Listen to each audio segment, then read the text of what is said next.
எல்லாரும் என்ன கேட்கிறாங்கன்னா, உனக்கு சோறு திங்கிற காசு வருதா? அதுதான் ஊழியம் நினைக்கிறான். நம்ம ஊழியம் செய்யறது ஆவிக்குரிய யுத்தம் செய்து கொண்டு இருக்கிறோம். ஜனங்களை கர்த்தருக்கென்று விடுதலை செய்கிற ஊழியத்தை செய்து கொண்டிருக்கிறோம். கர்த்தரோடு ஒப்புரவாக்கி கொண்டிருக்கிறோம். பிழைப்புக்காக ஊழியம் செய்யல யாரும்.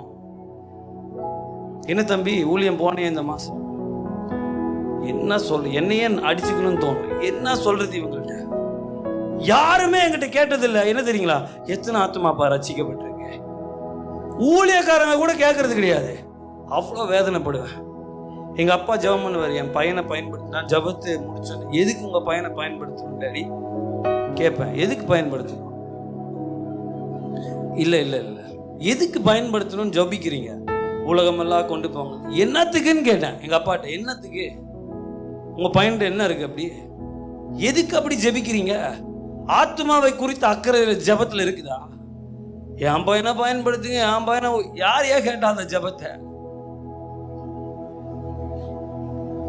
இது நஷ்டமும் குப்பையும் என்னணும்.